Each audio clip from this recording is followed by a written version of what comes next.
You were both in Skull and Bones, the secret society. It's so secret we can't talk about it. What does that mean for America? The conspiracy theorists are going to go wild. I'm sure they are. I don't know. I haven't seen the web. Number 322.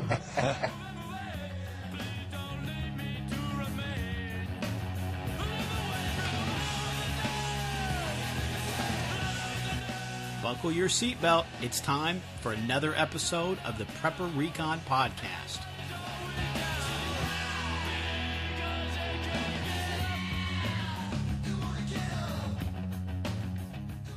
Whether your plan is to bug out or bug in, CampingSurvival.com has all of your preparedness needs, including fish antibiotics, long-term storage food, water filters, bug-out bags, and first aid kits. Use coupon code PrepperRecon for 5% off your entire order at CampingSurvival.com. While you're at PrepperRecon.com, stop by the Prepper Recon supply store. We've got a great selection of Molly compression packs, hydration kits, and our new concealed carry tactical slings. All the packs and slings come with your choice of patch to let liberals know how you feel. We have some very cool Moulin Lay patches, Come and Take It patches, Sheepdog, Zombie Response Team, and matching U.S. flag patches. Of course, we still have our fully stocked Molly-compatible individual first aid kits as well. Just click the Store tab at the top of the PrepperRecon.com homepage.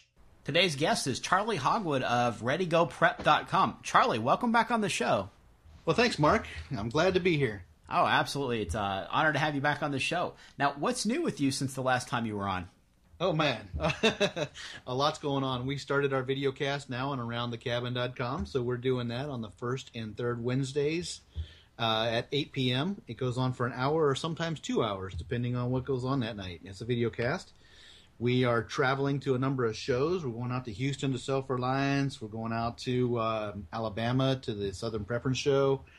And we've actually got something going on out in College Station, Texas. We're doing a big full day of intensive learning out there that we're putting on. That'll be November 8th. Wow, you're a busy guy. Now, the Around the Cabin, if folks can't make that live, they can also go in there and watch the archives. Is that correct?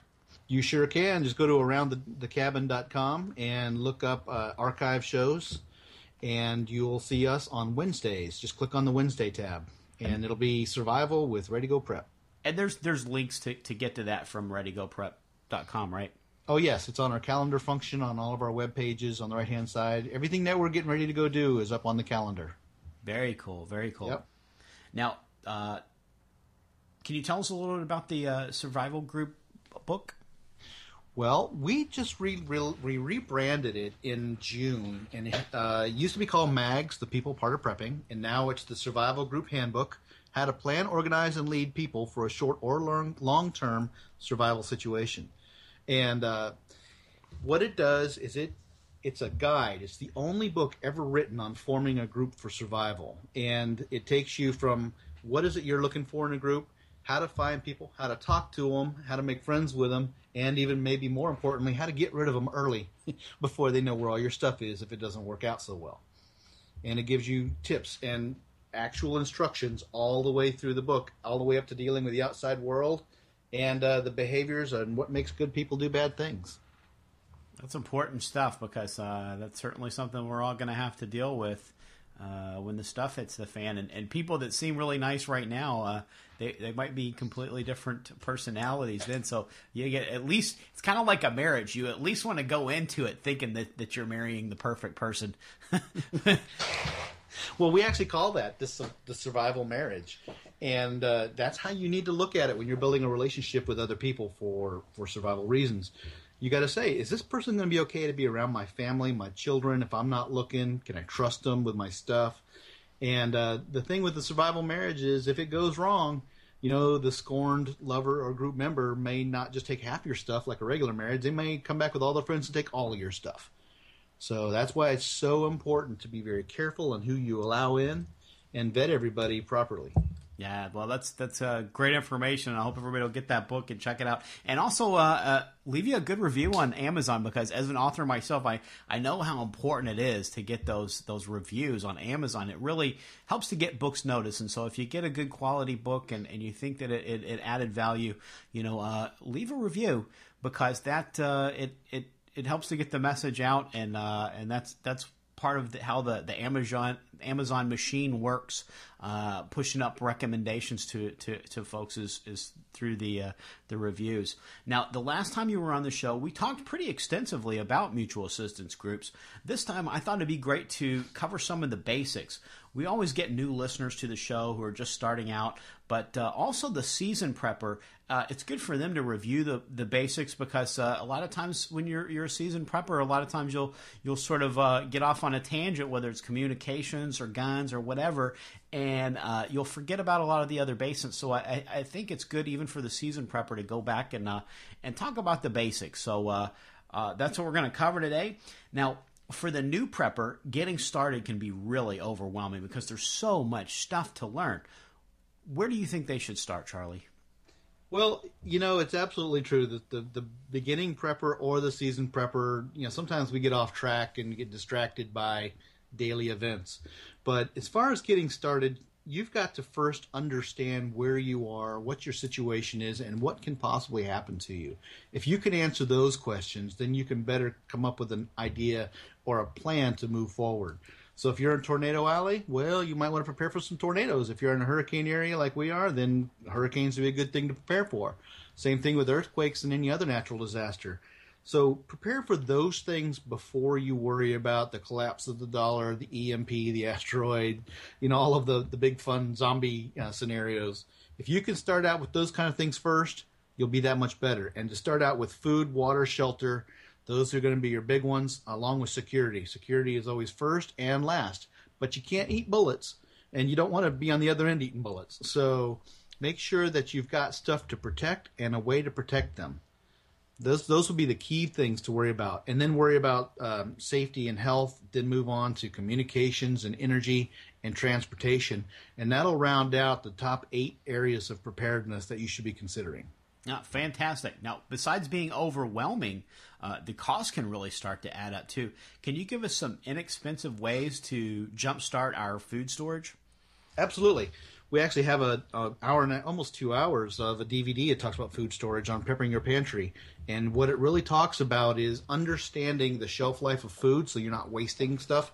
Don't buy stuff that has less than maybe at least an 8-month shelf life.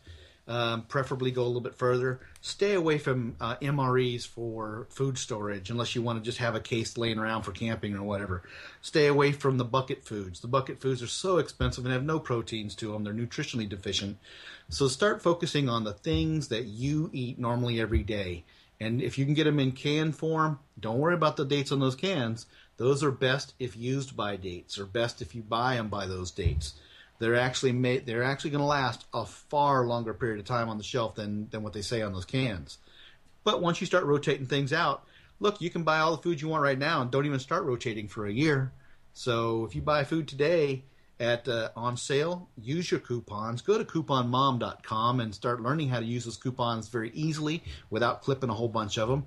And then if you buy food today, in 2 or 3 years when you go to eat it, it'll almost be like eating for free when you calculate the trajectory of food increases and the cost. So that's the biggest way to go about it. And then develop what we call here the tiered food storage strategy. Buy all the food you already eat. Get your garden going. At least get the seeds, but you really need to learn how to do the gardening now because that's a steep learning curve. Maybe get a couple of rabbits. Get a couple of a breeding pair of rabbits. You can keep them in an apartment. Nobody will ever know they're there. They don't even smell bad. And a female rabbit will knock out 1,000% of her body weight annually. So that's a lot of protein. Start thinking about if you can have them. Get some chickens. Make sure you have a rooster. That'll help keep those little masked bandit raccoons away. Start doing things like that. So I would say if you can do those things, that'll be a good start. If you want to have some long-term freeze-dried food storage after that, just a little bit to get you over a gap, that's fine. Embrace Mylar bags as a packaging. Like the ones we sell here at Prep, we only use an industrial thickness food-grade Mylar bag. We do not use those shiny plastic ones that make balloons out of that you see all over the internet real cheap. And if you start putting your beans, your dry beans, your rices, your pastas, salt, flour, sugar, and all those things in those Mylar bags, you will save a tremendous amount of money over time. So prepping does require a little bit of an investment, but you don't need to spend a whole bunch of money on commercial items at this point. Yeah, and coupons are fantastic. And for almost every grocery store out there, there's an I Heart something. So like here, Publix is one of our big groceries. So we've got iHeartPublix.com, which is it's not a Publix website, but it's just people that go through and they get advance notice of what the sales are going to be for Publix, and they'll tell you where to get the coupon for the store and where to get the manufacturer coupon and what week they're going to have the buy one get one free, and you can just walk out of there every single week with something free. And a lot of it's great prepper stuff like pasta, which has stores for a long time and has a lot of protein, and pasta sauce, which can be prepared with very little energy expended. And now on the canned goods. Do you prefer the ones that require a can opener over the perforated pull tabs? Do the pull tabs last? Do they hold their seal as long as the regular cans? Yeah, I've never heard of a pull tab can not lasting very long. Remember, it's all that is essentially an engraved line around the pull tab. It's not glued on, generally speaking. If it's like on coffee, they're glued on lids, but those things still last an extremely long time. There's nothing wrong with going either way on that, as long as it's a solid aluminum can or a metal tin can. So just make sure you've got a can opener, and if not, know how to be able to swirl that can around on a sidewalk to open it up. Yeah, and you can get the little military fold-up can openers like P38s. You can get like 10 of those for $1. I think. Well, here's the thing with P38s and the larger version of it.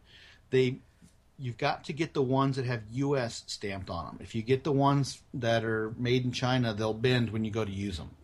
It's not really? very helpful. Yes, absolutely. So that's another good ones. Yep. That's another good reason to test your preps. Yep. Because you don't want to find out you've got a Chinese can opener that's going to break the day after it hits the fan. Yep, yeah, absolutely. And a lot of times you'll put that thing in the can, you go to twist it, and it comes right apart, and then there you are. So make sure if it's got U.S. stamped on it, it's going to usually be a better grade, and try it out a few times. When you're in the kitchen at home, you open cans all day long. Why not go ahead and use it and see how it works? It's time for a quick break, and we'll be right back. The dollar's lost over 90% of its purchasing power since 1971. Silver, on the other hand, has proved to be a very stable form of wealth preservation over the years. And where do you buy silver? Silver.com, of course. Silver.com offers fantastic prices on silver and gold. Check out Silver.com today. Now, water's a big one. You mentioned that, of how important it is to have water, because we can't go very long without water. What do you think is the best filter for the money? Well, the best thing is filters have a tendency to clog up. Any filter that you get has the potential to foul up depending on the amount of particulate that's in the water. So when you're thinking about purifying water, the most important thing that you could do is choose the best water you can get in the first place. And if it's cloudy water, set it in a bucket and let it settle over a day or so, and then get the clean water out of that. And then always pre-filter your water through any filter. That'll keep some of the extra sediments out. Like put a t-shirt or a bandana across the container, pour water through that, and then let that pre-filter the water. And then you can use, like we promote Berkey bottles. We're huge on Berkey here. Berkey sport bottles, amazing. Berkey lights, the top, we live out of one. We've been using the same exact one with the same filters every day for about 3 years now. And we backwash them whenever we get any sediment built up, because we're on a water softener out here in the country. And it's never failed me once, so I'm real big on that kind of thing. I'm not as big on using the filters that require the hand pump and the hoses and all that. And I'm not a big fan of the straws, because with the straw, you got to lay down in the water to drink it. I prefer my Berkey bottle that I can scoop it up, take off, and drink it immediately. Also, I always recommend having a stainless steel container so that you can boil water should you need to. And remember, there's two things when it comes to preparing water to drink. 2 steps: filter, then treat. You got to do both. Filter takes out all the particulates, takes out the chemicals, and treating kills the biologicals. So you want to remove chemicals and you want to kill biologicals. So if you got to boil, that's what needs to happen. Try to select your water from an area that is not not near runoff from some sort of a crop or a storm drain or something like that alongside a highway, because that's going to have more chemicals in it. Now, there's several different schools of thought when it comes to bug-out bags. But in your opinion, what has to be in there, and what are some of the things that you would consider fluff that are really just adding weight and not much utility? Well, my bug-out bag class is pretty extensive, and frankly, when you do a real bug-out bag class, it should be about a 3-day class, because the idea is to go live out of that bag and see if you can actually use that stuff. So the people that show up with a 100-pound, super ruck, they thought it was a great idea because they got everything in the world and even a kitchen sink sometimes. They get to hating that pretty quick. So the more knowledge you have, the less you got to carry. Knowledge is lightweight. I like to keep it that way. But with that being said, understand your skill level in the different areas of preparedness. Understand how good you are at locating food in the wild, and then plan that way. Understand how good you are with making fire. If you think you can make a fire out of a fire bow, then knock yourself out. The only problem is down here in South Florida, we don't have a lot of great wood for fire bows. So I'd prefer not to find myself in a situation where I got to do a fire bow or a fire plow. I'd rather just make sure I had a big lighter with me, or a couple of them. They're lightweight. So when you go to put the components in your bug-out bag, figure out your skills first. What's going to make it easy? What's going to have multiple uses? If it's only got one use, then it's probably not for me. So start thinking about how you're going to get your food, how much food do you want to carry, and really bug-out bags at the end of the day are what I call mission specific. If your house catches on fire and you got to run out and grab your bug-out bag, do you think all that primitive survival stuff that you got in there is going to be that helpful? Or would you rather have a change of clothes and maybe a flash drive that's got your critical documents on it, so that as soon as you get outside, you still have a way to get your life back? So mission specific is the way to plan a bug-out bag. A get-home bag, a get-out-of-Dodge bag, whatever you're going to put it, wherever you're going to put it. Keep one in your car, so that you can get home. Think about the clothing for the climate that you're in, the shoes for the type of walking that you're going to do, versus what you wear on your feet to work every day. That's the kind of stuff that you want to do for a bug-out bag. And don't go big. You don't need a giant bag. You just need the items for survival. Keep you breathing, keep you warm, keep you fed, and keep you watered. And also, you mentioned taking it out and using it. We don't want to buy a bunch of stuff and then not know how to use it. How can we add to our skill set and keep in step with the preps that we're putting together? All day long, when I do a fire starting class, I have people show up with that little hacksaw blade fire steel. And I said, look, that's going to break. And they're like, no, it never breaks on me. And it never fails. They always break. So the key to the moral to that story is take it out in the backyard and give it a try. Go camping. Use the stuff in your bag. Your bag is a tool bag. Look at your bug-out bag as a tool bag. If you don't know how to use a tool, or you've never tried to use it, would you want to use that out on a job site somewhere where you're trying to use that to make money? So in a survival situation, the last thing you want is surprise. Well, wait, how do I use it? It looked pretty simple in the picture, but I've never tried it. That's not the way to go about it. Take your family camping. Take your kids out in the backyard and spend about 20 minutes trying to make a fire and say, you know what? Hey, we learned a valuable lesson and got some family time. So that's how you're going to hone those skills. And if they don't want to hear about, preparing for the apocalypse, that you're scaring them, start talking about, you know what? You're the young man family leader coming up in the family. We need you to know how to be able to make fire to keep the family fed. Use some covert training on those children that they don't know that they're planning for, doomsday. They're just learning confidence skills that's going to benefit them in family life, in school life, and business life. Very good tips. Now, communications can get really expensive, and they can also take a lot of time to get proficient with. Is there a low-cost way that we can quickly get familiar with comms? There is. Remember, the less that you're going to spend on these kind of things, the less secure you have in your net. You want to call it on your radio net. So there's nothing wrong with going down to the store and buying a set of 35-mile handheld Motorola walkie-talkies. Just realize that they will not go 35 miles unless you're talking across boats out on the open ocean or something. So get people used to being able to communicate by walkie-talkie. There's nothing wrong with that. If that's going to be your communication plan when you're, after an event, then you might want to learn how to do some codes, code words, when to change, frequencies or channels, things that you can say over the air that other people don't understand when they intercept them. And remember, all these little radios can all be set to scan mode and pick up every channel when somebody talks on it. So that's one way to go to get used to it. The second way is you can go to ham radios, set up your own repeaters. You can set up your two-way handheld ham radios so that they transmit on one frequency and they receive on another. And that way, if anybody's listening, you only get half the communication. So there's a lot of creative ways that you can go about securing your communications and staying in touch with each other. But you can start with walkie-talkies. You can go to CB radios in the vehicles. At least have a couple of CB radios laying around that you can shove into a vehicle, and you can stay in touch with each other when the cell phone's going down when you're bugging out. That works on ATVs. It works on anything with a 12-volt battery, and you can have a complete radio net set up. And then move on to ham radios if you get an opportunity to do that. Very cool. Now, you teach traps and snares in some of your classes. Are there a couple of pointers that you can give us on trapping small game? Yeah. When it comes to traps and snares, we start with everything from the large rat trap that you get down at the hardware store. We paint them green. We drill a hole in them. We put some cordage to them to tie them down so that anything that gets in there doesn't run off with the whole trap.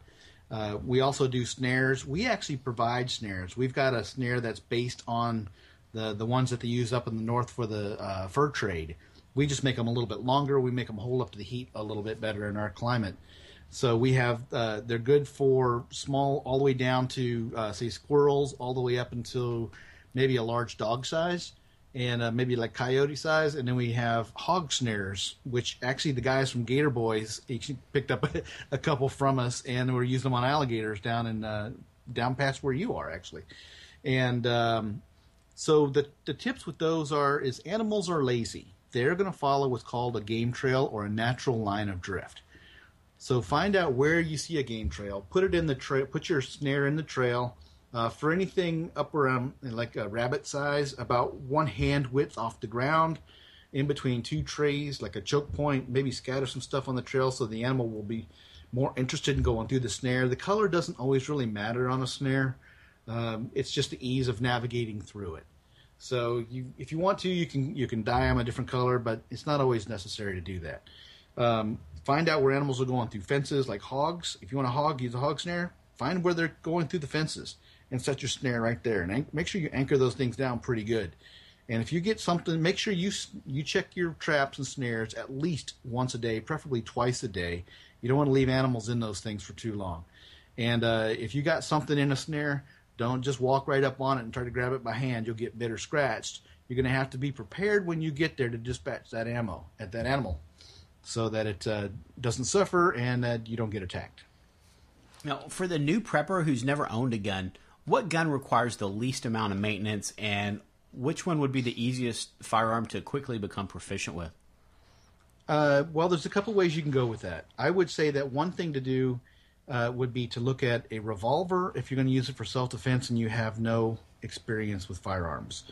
Because it's a squeeze the trigger, goes bang. If it doesn't go bang, you squeeze the trigger again. It doesn't get any easier than that.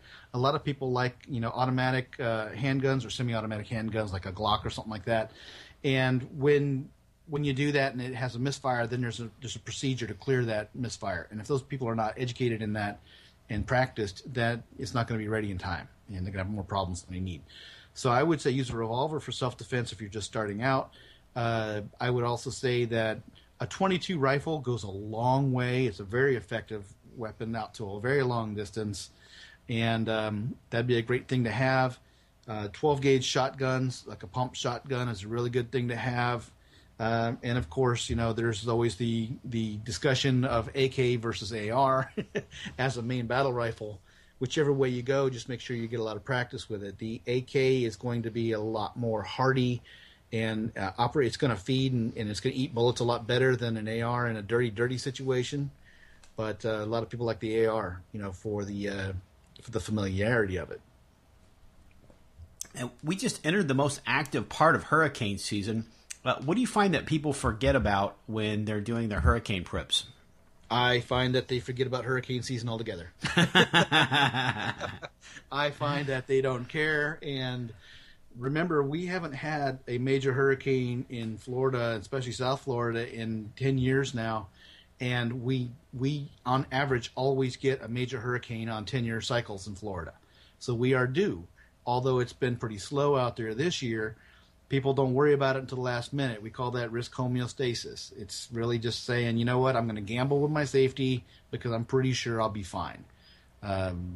So I would say that people wait till the last minute and then they buy a generator, then they stand in line for lumber and their water and everything else. It's not hard to prepare for hurricane season. I mean, it's really not. Just grab a couple gallons of water per person per day for at least a week. Make sure you got the same thing in food that you can cook off-grid. And off-grid includes your barbecue grill.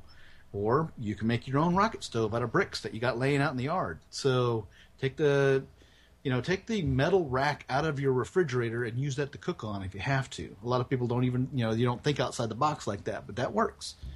So I would say, for hurricanes, definitely you got to have your food, your water. You got to have some sort of a tarp to cover stuff up.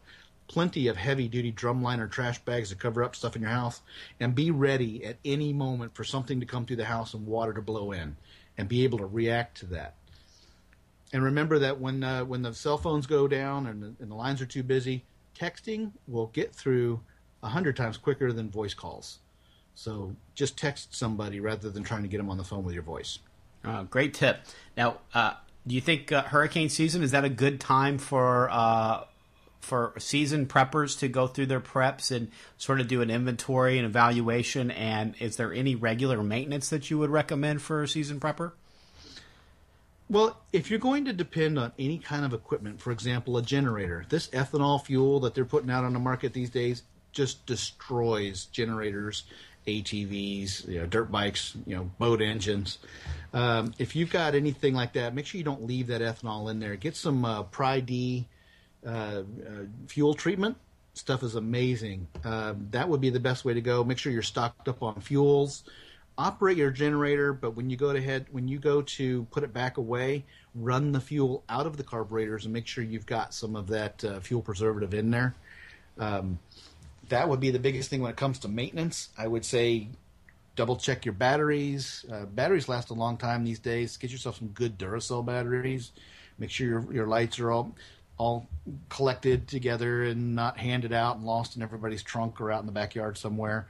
And that brings up another point. When there is a storm, consolidate all of your hurricane survival supplies to one room somewhere, preferably in the middle of the house or closer to the front door or garage, where you can get a vehicle close to put all those supplies in the vehicle to do the evacuation or bug out, if you will, if you need to. A lot of people leave their stuff scattered all over the garage, and then they can't get to it when they need it. So before the lights go out, put all your supplies in one place. That way you can monitor it from pilfering, making sure that the kids aren't eating all the food out of the snack box and running off with your flashlights and leaving them out in the yard somewhere. So it helps you with your inventory control, helps you knowing what you've got, and helps you to not trip over it in the dark. And then we're also in one of the most humid parts of the year in the middle of hurricane season as well, especially here in Florida. Is this a good time for people to get those unused weapons out and maybe give them a good oiling? Because rust is it's kind of a big bandit here in Florida. Yeah, even in your gun safe down here, you can get a lot of humidity. You can get sometimes mildew if things are damp, but you can really get a lot of rust and corrosion on your weapons. Give them a great coat. Get some good stuff like maybe some frog lube on a cloth, or get some break free. Put them on those weapons to keep them operating. I've had really nice knives and stuff that I've left in the cloth sheaths in the safe and found them later on, pitted and covered with rust. Because I didn't have a mildew, like a heater inside of my safe at one point when I first got that safe. And what I found was it's really disheartening to have a nice blade get rusted. So if you've got a leather sheath, or you've got a nylon, ballistic nylon, or Cordura type of sheath, take the knives out of those things if you don't have any coating for them, because those sheaths attract moisture.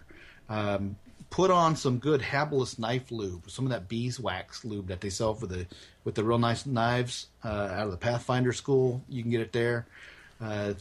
If you have nothing else, use some vegetable oil, some olive oil, some 3-in-1 oil, and keep it on all of these surfaces so that you don't get a lot of rust. And then also, do you believe in rotating your magazines so the springs don't take a set? Well, if you're using GI magazines, then absolutely.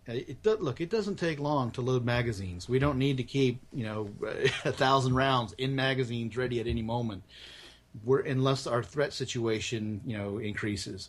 Magpul mags, as I understand, have no memory springs. I don't mind keeping a couple of those loaded all the time. But again, there's really not a reason, unless you're expecting some serious trouble, to keep 10 or 20 or 30 magazines fully loaded and ready to go at all times. So save the springs, take care of those things, and just be sure you've got all your stuff together if you do need to load later on. And then if you don't have MREs that are rated to last 20 years, might this also be a good time to go through your Bugout bag and rotate the food in there? And also, do you do a regular Bugout bag tear down and see what maybe you could pull out or what needs replacing? My Bugout bags get shredded all the time because I use them for the classes. I use them on our shows. It's like I'm always taking something out of a Bugout bag. So I've got like 10 different Bugout bags in 10 different states of condition. But yeah, it's definitely time to look at that food and rotate it. Like I said before, MREs, those are great if you want to use them for a Bugout bag, but MREs are conditional storage. We don't generally have the same controlled conditions that a government warehouse has to keep them down below 50 degrees for so many months, and they're rotated and inspected. If you're going to buy MREs, look on the box and ensure that orange dot is not completely blacked out. That tells you that regardless of the time that thing was stored, it tells you the conditions it was stored. So very important to understand that orange dot on those MRE boxes. But an MRE in the house in a Bugout bag is going to last you for a year or so. You'll be fine with it. I wouldn't go any further than that. Never store them in garages or attics. If you've got mountain house meals or something like that, they're going to have a longer shelf life, but they're also freeze dried, and you're going to add water to those things later on. So, but there's a lot of other. You can make your own MREs. We did that too. It's not as cost effective. Frankly, it costs just about the same as buying an MRE, but you can choose what's in it. You can put sardines, you can get mashed potatoes, you can do all kinds of things inside a vacuum sealer bag and make your own version of an MRE, and that way it's customized to what your liking is. And we're going to have links in today's show notes to purchase your book through Amazon, as well as links to your site. But now for the folks listening on Stitcher, YouTube, and iTunes, can you tell them where they can find your site and also the book? Absolutely. You can find us at www.readygoprep.com. All of our social media is at ReadyGoPrep. So if you find yourself on Pinterest, Instagram, Facebook, anywhere like that, we are at ReadyGoPrep. If you're on Twitter, we are at ShoestringPrep. That was an original old account that we had from a long time ago, and there's no sense in changing it now, so that's the only one that's different. Our book is the Survival Group Handbook. You can find that on Amazon in paperback or Kindle, and it's also on Barnes & Noble. It's all over Europe and everywhere else now, so we're doing great with that. And you can see us on our webcast, our videocast, every first and third Wednesdays at 8 p.m. on AroundTheCabin.com. Charlie, that's a great show. You really give us the seasoned preppers a great update of things that we might be forgetting about, and it's a great primer for new preppers. That was a fantastic show. Thanks again for coming on the show, and we'll talk to you again soon. Thanks, Mark. I appreciate it. I'm always here for you. Today's Prepper Recon Top 10 list is Top 10 Ways to Tick Off the Government. Number 10, vote for a third-party candidate. Number 9, store more than 3 days' worth of food. Number 8, buy a gun. Number 7, memorize the Constitution and Bill of Rights. Number 6, pay for stuff with cash. Number 5, pay for stuff with silver.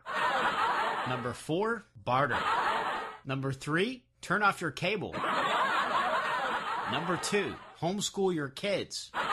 And the number 1 way to tick off the government is is to buy the new book by David Kobler and Mark Goodwin, Retreat Security and Small Unit Tactics.